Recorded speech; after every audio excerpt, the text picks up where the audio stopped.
नमस्कार दोस्तों, कैसे आप सभी लोग। आज तारीख 23 नवंबर 2024 है, दिन शनिवार। हिंदी तिथि की बात की जाए तो आज कृष्ण पक्ष की अष्टमी तिथि है। तो चलिए दोस्तों, एक बार फिर से हाजिर हो गए आपके सामने राजस्थान की आज की 40 और गर्मा गर्म बड़ी खबरों को लेकर बताएंगे आपको सभी खबरों के बारे में विस्तार से। लेकिन उससे पहले आज की बड़ी खबरों पर, मुख्य समाचारों पर, टॉप हेडलाइंस पर एक नजर डाल लेते हैं।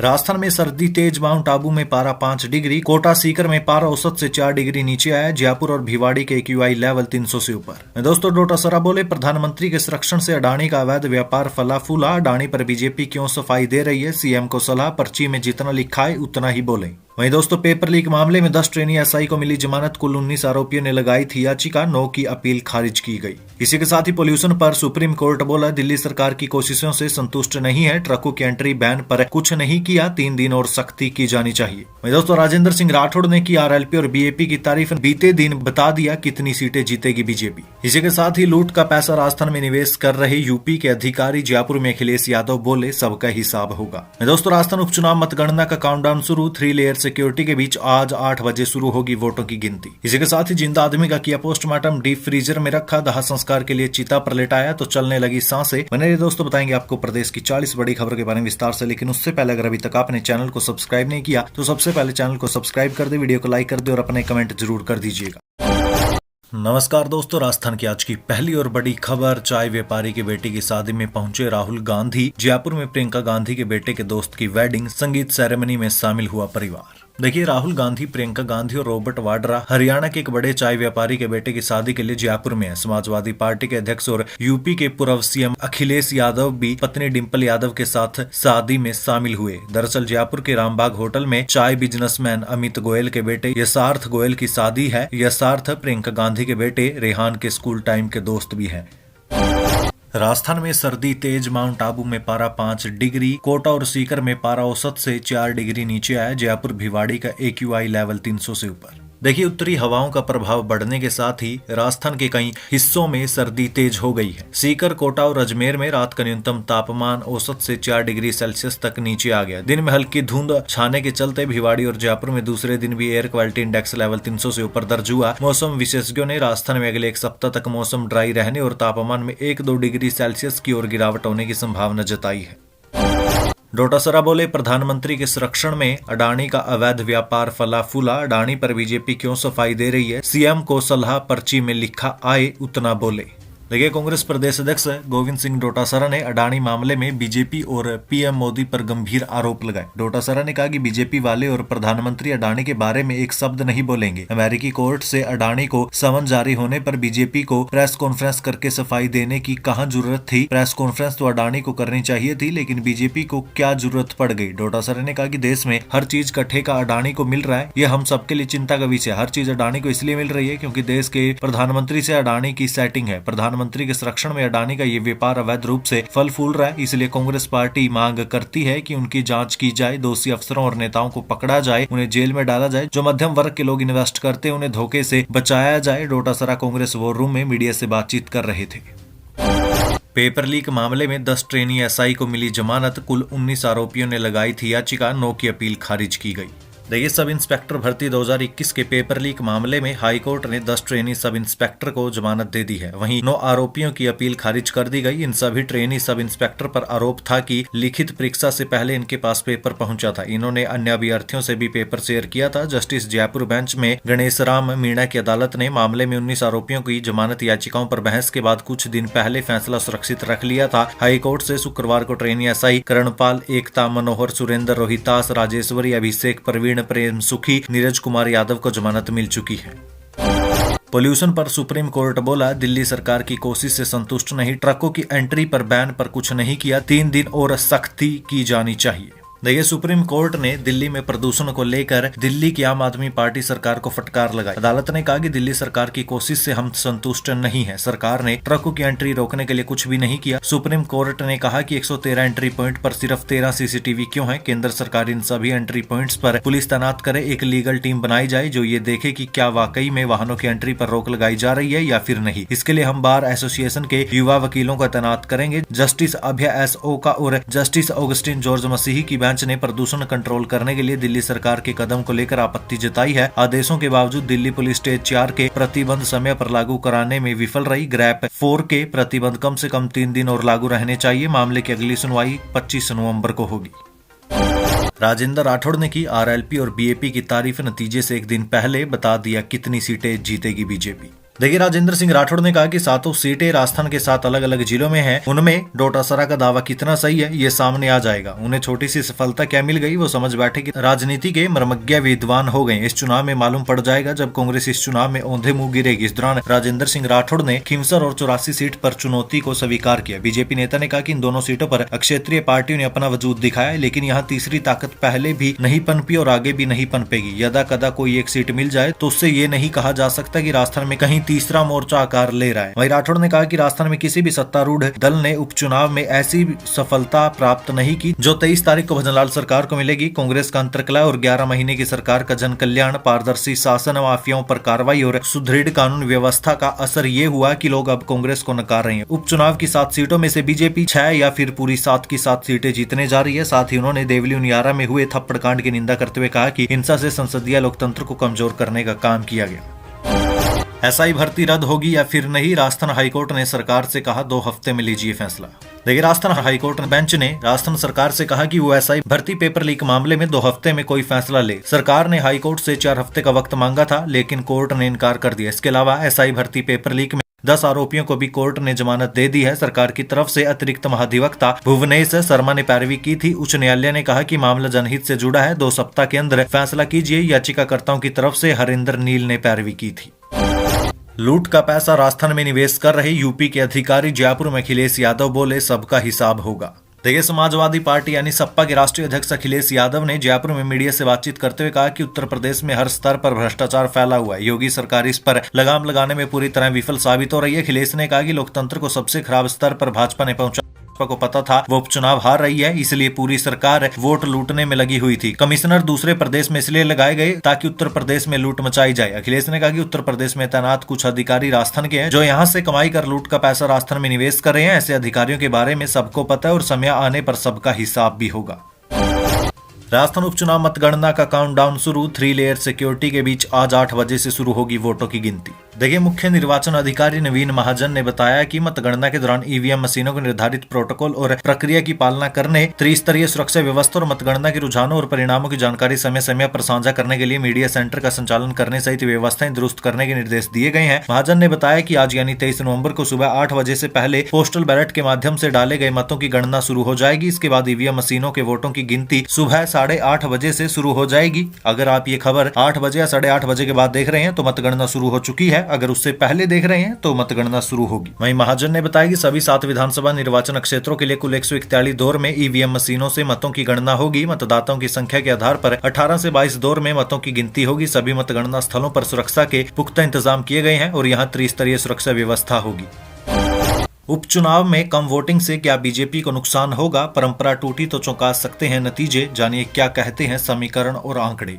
देखिए, राजस्थान की 7 सीटों पर हुए उपचुनाव के नतीजे आज सामने आ जाएंगे। सियासी गलियारों में चर्चा है कि इस बार उपचुनाव में जीत और हार की परंपरा बदल सकती है। प्रदेश में हुए पिछले 16 उपचुनाव के नतीजों पर गौर करें तो ये परंपरा रही है कि बीजेपी उपचुनाव में हमेशा बैकफुट पर रहती है और मतदान घटने पर कांग्रेस को फायदा होता है। इस बार 7 में से 6 सीटों पर मुख्य चुनाव से वोटिंग घटी है, तो अब सवाल ये है कि क्या घटी हुई वोटिंग से बीजेपी को नुकसान होगा। वहीं राजनीतिक एक्सपर्ट नारायण बारेट के मुताबिक मुख्य चुनाव के मुकाबले 7 में से 6 सीटों पर कम वोटिंग हुई। माना जाता है कि कम वोटिंग का फायदा कांग्रेस को मिलता है, लेकिन इस बार समीकरण इतने ज्यादा उलझे हुए हैं कि ये बात खरी उतरती नहीं दिख रही। वहीं वरिष्ठ राजनीतिक विशेषज्ञ महेश शर्मा ने बताया कि ये कहना भी मुश्किल है कि पिछले उपचुनाव के जैसे कांग्रेस इस उपचुनाव में भी एक तरफा प्रदर्शन करेगी। बीजेपी का प्रदर्शन इस उपचुनाव में सुधरने की संभावना और कांग्रेस कुछ सीटें गंवा भी सकती है। यानी दोस्तों, एक बात तो साफ है कि पिछले समीकरण देखें या फिर पिछले आंकड़े देखें, इस बार का जो उपचुनाव है वो इतना ज्यादा उलझा हुआ है कि ये कहना मुश्किल है कि कौन सी पार्टी जीतेगी। चाहे हम पिछले समीकरणों को देखें या फिर आंकड़ों को, उनके हिसाब से भी ये सटीक अंदाजा लगाना है कि बीजेपी जीतेगी या फिर कांग्रेस,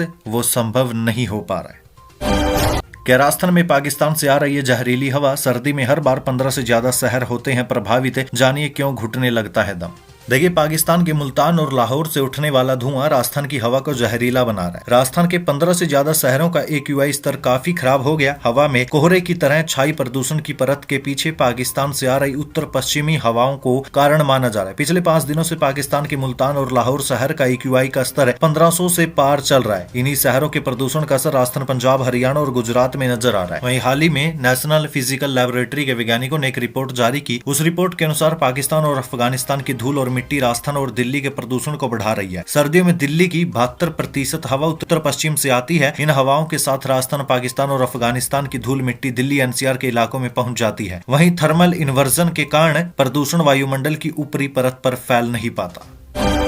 राजस्थान सरकार नेत्रहीन स्टूडेंट्स को देगी फ्री ब्रेल लिपि स्मार्टफोन। दिव्यांग स्टूडेंट्स को मिलेगी बैटरी से चलने वाली ट्राई साइकिल। हर जिले में कैंप लगेंगे। लेकिन राजस्थान में शिक्षा को बढ़ावा देने के लिए अब दृष्टिहीन और दिव्यांग स्टूडेंट्स को फ्री स्पेशल ब्रेल लिपि स्मार्टफोन दिया जाएगा। इसके साथ ही बैटरी से चलने वाली ट्राई साइकिल दी जाएगी। क्लास 6 से लेकर 12वीं तक में पढ़ने वाले स्टूडेंट्स को ये सुविधा मिलेगी। इसके लिए जल्द ही जिला स्तर पर रजिस्ट्रेशन कैंप का आयोजन होगा। इसके बाद स्टूडेंट्स को जिला स्तर पर ही ये उपकरण फ्री में दिए जाएंगे। शिक्षा मंत्री मदन दिलावर ने बताया कि राज्य सरकार की child with special education scheme के अंतर्गत समावेशी शिक्षा के तहत सरकारी स्कूलों में पढ़ने वाले दिव्यांग स्टूडेंट्स को सामाजिक न्याय और अधिकारिता विभाग के सहयोग से सहायक उपकरण फ्री दिए जाते हैं। जो स्टूडेंट्स पैरों से दिव्यांग है, चलने फिरने में असमर्थ हैं, उनको ट्राईसाइकिल फ्री दी जाएगी। अब तक इस योजना में हाथ से चलने वाली ट्राईसाइकिल दी जाती थी। इस बार पहली बार बैटरी से चलने वाली ट्राईसाइकिल दी जाएगी। दोस्तों, इस खबर में मैंने आपको एक ब्रेल लिपि नाम का शब्द बताया था। जिन लोगों को नहीं पता, दृष्टिहीन स्टूडेंट्स की शिक्षा संवाद के लिए विकसित लिपि को ब्रेल लिपि कहा जाता है। इसका नाम इस लिपि को बनाने वाले रूई ब्रेल के नाम पर किया गया है। इस लिपि में सभी वर्णमाला संख्यात्मक चिन्हों को छूकर महसूस किया जाता है। इसमें सभी अक्षर, संख्या, संगीत, वैज्ञानिक और गणितीय प्रतीकों को दर्शाया गया है। इन सभी को दर्शाने के लिए 6 बिंदुओं का उपयोग किया जाता है, जो 6 डॉट ब्रेल लिपि के फॉन्ट है। MLA हरीश चौधरी बोले, संविधान में थप्पड़ का कोई स्थान नहीं। रविंद्र भाटी का नाम लिए बिना कहा, ओरण आंदोलन का मकसद राजनीति न हो। देखिए, बाड़मेर के बायतू से कांग्रेस विधायक हरीश चौधरी ने समरावता के थप्पड़ मामले को लेकर प्रतिक्रिया दी। उन्होंने कहा कि संविधान में थप्पड़ की कोई जगह नहीं। सांसद हनुमान बेनीवाल ने कहा था, 1 नहीं 3 थप्पड़ मारने चाहिए। इस पर हरीश चौधरी ने कहा कि ये उनकी सोच है। कुछ लोगों का मकसद अराजकता फैलाना होता है। लोकतंत्र और संविधान में थप्पड़ मारने का किसी को कोई अधिकार नहीं है। बायतू विधायक ने शिव विधायक रविंदर सिंह भाटी के ओरण आंदोलन पर भी निशाना साधा। रविंदर सिंह भाटी का नाम लिए बिना उन्होंने कहा कि ओरण यानी पशुओं के चरने के लिए छोड़ी गई जमीन पर कोई विवाद नहीं होना चाहिए। हमारी पीढ़ियों ने ओरण का संरक्षण किया है। ओरण शब्द और इसके माध्यम से किसी और मकसद, चाहे राजनीति हो, व्यवसाय हो या फिर विरोध का मकसद ही क्यों न हो, वो सब नहीं होना चाहिए। AEN से मारपीट का मामला, सरेंडर करने के बाद मलिंगा को धौलपुर जेल से भरतपुर क्यों किया शिफ्ट, सामने आई ये वजह। देखिए, धौलपुर जिले की बाड़ी विधानसभा सीट से 3 बार विधायक रहे गिरिराज सिंह मलिंगा ने AEN से मारपीट मामले में बुधवार को सरेंडर किया था। इसके बाद बीते दिन यानी शुक्रवार को मलिंगा को धौलपुर जेल से भरतपुर केंद्रीय कारागार भेजा गया। बता दें कि मलिंगा को धौलपुर से कड़ी सुरक्षा में जेल से रवाना किया था। सूत्रों से मिली जानकारी के अनुसार फिलहाल सुरक्षा कारणों से मलिंगा को धौलपुर से भरतपुर शिफ्ट किया गया। दरअसल धौलपुर के बाड़ी डिस्कॉम कार्यालय पर सहायक अभियंता हर्षाधिपति वाल्मीकि के साथ मारपीट करने के आरोपी पूर्व विधायक गिरिराज सिंह मलिंगा ने SC/ST कोर्ट में सरेंडर किया था। राजस्थान में पड़ोसी राज्यों से महंगी बिजली, कहीं मुंह ना मोड़ ले निवेशक। देखिए, राजस्थान देश के उन राज्यों की सूची में शामिल है जहां औद्योगिक श्रेणी की बिजली दर अपेक्षाकृत ज्यादा है। पड़ोसी राज्य गुजरात की तुलना में तो यहां करीब 3 रुपए यूनिट तक ज्यादा महंगी बिजली मिल रही है। हमारे यहां औद्योगिक श्रेणी की औसत बिजली दर 8.29 रुपए यूनिट है, जबकि गुजरात में अधिकतम दर 5.39 रुपए यूनिट है। निवेशकों को आकर्षित करने में ये सबसे बड़ी बाधा है। राजस्थान में दी साबरमती रिपोर्ट पर सियासत, खाचरियावास बोले, दंगे फसाद कराना चाहती है बीजेपी सरकार। देखिए, CM भजलाल शर्मा ने जयपुर के एक सिनेमा हॉल में अपनी कैबिनेट के साथियों के साथ गुरुवार रात गुजरात के गोधरा कांड पर बनी बहुचर्चित फिल्म दी साबरमती रिपोर्ट देखी थी। मुख्यमंत्री के फिल्म देखने के बाद कांग्रेस नेता और पूर्व मंत्री प्रताप सिंह खाचरियावास ने सवाल उठाते हुए कहा कि साबरमती रिपोर्ट झूठ का पुलिंदा है। बीजेपी सरकार दंगे फसाद करवाना चाहती है। मुख्यमंत्री फिल्म देखते रहे और सरकारी लापरवाही से बीकानेर हाउस कुर्क हो गया। दौसा में कार से लोगों को कुचलने का मामला, मंत्री किरोड़ीलाल मीणा बोले, नहीं बचेगा कोई भी अपराधी। देखिए, लाडपुरा गांव की मंदिर वाली ढाणी में गत दिनों आयोजित शादी समारोह में एक बाराती द्वारा कार से लोगों को कुचलने की घटना को लेकर प्रदेश के मंत्री डॉक्टर किरोड़ीलाल मीणा ने कहा कि ये घटना हत्या का मामला है, इसमें कोई भी अपराधी नहीं बचेगा। वहीं मंत्री किरोड़ीलाल मीणा ने घटना के घायल और मृतक के परिजनों से मुलाकात के बाद मीडिया से बातचीत में कहा कि जो भी इस घटना को सुनता है वो सिहर उठता है। 1 जने की मौत हो चुकी है, 2 जने जीवन और मौत की हॉस्पिटल में लड़ाई लड़ रहे हैं। किरोड़ीलाल ने कहा कि इस मामले का कोई भी आरोपी नहीं बचेगा। पुलिस हत्या का मामला दर्ज करे जिससे अपराधियों को सख्त सजा मिले। आज राजस्थान के 7 क्षेत्रों में सूखा दिवस, शराब की बिक्री पर लगेगी रोक। देखिए आज यानी 23 नवंबर को राजस्थान में एक खास वजह से सूखा दिवस रहेगा। राजस्थान की 7 विधानसभा क्षेत्रों झुंझुनू, रामगढ़, दौसा, देवली, उनियारा, खिमसर, सुलुम्बर और 84 में शराब की बिक्री पर पूरी तरह से रोक रहेगी, क्योंकि आज यानी 23 नवंबर को परिणाम आने वाले हैं। कानून व्यवस्था बनाए रखने के लिए मतगणना के दिन इन क्षेत्रों में शराब पर रोक लगाई गई। इसके अलावा इन क्षेत्रों के 3 किलोमीटर के दायरे में और जिला मुख्यालयों जैसे झुंझुनू, अलवर, दौसा, टोंक, नागौर, उदयपुर और डूंगरपुर के नगर पालिका या नगर परिषद क्षेत्रों में भी सूखा दिवस घोषित किया गया है। राजस्थान में सड़कों के काम की धीमी चाल पर नाराज हुए सीएम भजनलाल शर्मा, अफसरों को दे डाली नसीहत। देखिए राजस्थान में सड़कों के काम की धीमी चाल पर मुख्यमंत्री भजनलाल शर्मा ने नाराजगी जताई, साथ ही अधिकारियों को जिम्मेदारी से काम करने और समय पर पूरा करने की नसीहत दी। सार्वजनिक निर्माण विभाग की समीक्षा बैठक में सीएम भजनलाल शर्मा ने कहा कि सड़कों को बनाने, सड़कों के रखरखाव का मामला टलता ही रहता है। ये व्यवस्था ठीक नहीं है। अधिकारी अपने काम को जिम्मेदारी से करे और समय पर करे। जयपुर में 125 करोड़ की लागत से तैयार होगा मल्टी लेवल ट्रांसपोर्टेशन हब। ऊपर मेट्रो और नीचे चलेगी बसें, सोलर पैनल भी लगेंगे। देखिए नारायण सिंह तिराहे पर वाहनों का दबाव कम करने के लिए मल्टी लेवल ट्रांसपोर्टेशन हब भी विकल्प हो सकता है, यानी मौजूदा सड़क पर वाहनों की आवाजाही होती रहेगी और फर्स्ट फ्लोर पर बस स्टैंड विकसित हो सकता है। बस स्टैंड के ऊपर मेट्रो का रूट प्रस्तावित है, यानी बस स्टैंड के ऊपर मेट्रो की आवाजाही होती रहेगी। इस पूरे प्रोजेक्ट में अतिरिक्त जमीन की भी जरूरत नहीं पड़ेगी। जो रिपोर्ट तैयार की गई है उस पर गौर करें तो 125 करोड़ रुपए में ये पूरा प्रोजेक्ट तैयार हो जाएगा। छत पर सोलर पैनल लगाकर बिजली की खपत को भी कम किया जा सकेगा। इस प्रोजेक्ट को लेकर नगरीय विकास विभाग के कुछ अधिकारियों ने भी रुचि दिखाई है। दोस्तों इसके लिए प्लान भी बनाया गया, जैसे फर्स्ट और सेकंड फ्लोर को लिफ्ट से जोड़ा जाएगा। ऐसे में जो लोग मेट्रो या बस से नारायण सिंह तिराहे पर आएंगे वे लिफ्ट का उपयोग करते हुए नीचे उतर जाएंगे और वहां से शहर में अन्य स्थानों पर जा सकेंगे। मेट्रो स्टेशन पर व्यावसायिक स्थान भी तय किए जाएंगे, इसमें कियोस्क लगाकर लीज पर दिए जा सकेंगे। बीकानेर हाउस की कुर्की के आदेश से मची खलबली, हरकत में आई राजस्थान सरकार, अब उठाएगी ये कदम।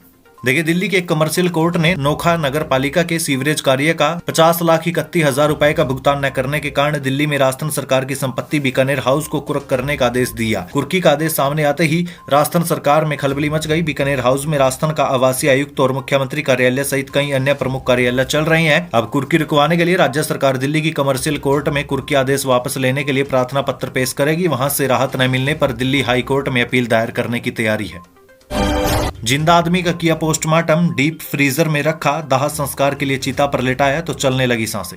देखिए झुंझुनू शहर के सबसे बड़े राजकीय भगवान दास खेतान अस्पताल के डॉक्टरों की घोर लापरवाही सामने आई। यहाँ एक जिंदा आदमी का पोस्टमार्टम कर दिया गया, उसे मृत मानकर डीप फ्रीजर में भी रख दिया गया। एक संस्था के लोग व्यक्ति को दाह संस्कार के लिए शमशान घाट ले गए और चिता पर लेटाया तो उसकी सांसें चलने लग गई। डॉक्टरों ने जिसे मृत घोषित कर दिया था उसका अब उसी अस्पताल के आईसीयू में इलाज चल रहा है। फिलहाल उसकी हालत सामान्य है। जिला कलेक्टर ने पूरे मामले की जाँच के लिए समिति गठित की है। पूर्व सीएम वसुंधरा राजे पहुंची दिल्ली, बीजेपी की इस अहम बैठक में लिया भाग, मदन राठौड़ भी हुए शामिल। देखिए महाराष्ट्र और झारखंड में विधानसभा चुनाव खत्म होते ही दिल्ली में बीते दिन 22 नवंबर को बीजेपी की एक अहम बैठक हुई। जानकारी के अनुसार संगठन चुनाव को लेकर पार्टी मुख्यालय में बैठक हुई है। इस दौरान सभी राज्यों के प्रदेश अध्यक्ष, प्रदेश प्रभारी सहित संगठन के पदाधिकारी भी इसमें शामिल हुए। इस बैठक में शामिल होने के लिए राजस्थान की पूर्व सीएम वसुंधरा राजे भी दिल्ली पहुंची थी। वसुंधरा राजे फिलहाल बीजेपी की राष्ट्रीय उपाध्यक्ष भी है। कैबिनेट साथियों के साथ सीएम भजनलाल शर्मा ने देखी दी साबरमती रिपोर्ट, बोले आज हमें सच्चाई का पता चला। देखिए गोधरा कांड पर बनी फिल्म दी साबरमती रिपोर्ट को राजस्थान की भजनलाल सरकार ने टैक्स फ्री करने के बाद अब उसे लोगों को दिखाने की कवायद भी शुरू कर दी। इसी के तहत बीते दिन मुख्यमंत्री भजनलाल शर्मा अपने कैबिनेट के सभी मंत्रियों और पार्टी के विधायकों के साथ जयपुर के एक सिनेमा हॉल में इस फिल्म को देखने गए। इस मौके पर मुख्यमंत्री भजनलाल शर्मा ने कहा कि ये फिल्म उस वक्त की त्रासदी के बारे में है जिसके बारे में इस वक्त से अब तक गलत तथ्यों को बताया जा रहा, लेकिन आज इस फिल्म को देखने के बाद हम सबको उस घटना की हकीकत और सच्चाई का पता चला है। स्वामी रामभद्राचार्य सनातन धर्म की एकता न तोड़े, जयपुर में बोले ज्ञानदेव आहूजा, कहा आरक्षण जारी रहना चाहिए। देखिए स्वामी रामभद्राचार्य के जयपुर में आरक्षण को लेकर दिए गए बयान पर बीजेपी नेता ज्ञानदेव आहूजा ने विरोध किया है। पूर्व विधायक ज्ञानचंद आहूजा ने रामभद्राचार्य को सलाह देते हुए कहा कि संतों को ऐसे बयान नहीं देने चाहिए। आहूजा के इस बयान के बाद इस मुद्दे पर फिर से बहस छिड़ गई। वहीं आहूजा ने एसडीएम थप्पड़ कांड पर हनुमान बेनीवाल के दिए बयान का समर्थन किया है। वहीं ज्ञानदेव आहूजा ने कहा कि देश में आरक्षण तब तक खत्म नहीं होगा जब तक दलित समाज पूरी तरह से विकसित न हो जाए। उन्होंने कहा कि देश की 70% आबादी को आज भी आरक्षण की जरूरत है, ऐसे में आरक्षण जारी रहना चाहिए। वहीं प्रधानमंत्री नरेंद्र मोदी ने देश में आर्थिक आरक्षण दिया है, आर्थिक आरक्षण और भी बढ़ा दिया जाए तो इसमें कोई बुराई नहीं है। जातिगत आरक्षण समाप्त नहीं होना चाहिए। वहीं ज्ञानदेव आहूजा ने कहा कि स्वामी रामभद्राचार्य को भी आरक्षण का विरोध नहीं करना चाहिए, किसी भी संत को ऐसे बयान नहीं देने चाहिए। मेरा स्वामी जी से यही निवेदन है कि सनातन धर्म की एकता को न तोड़े। भरतपुर में पहाड़ बचाने की लड़ाई, अनशन सभाएं, रैली, जब नहीं आए काम तो साधु संतों ने कर दिया बड़ा ऐलान।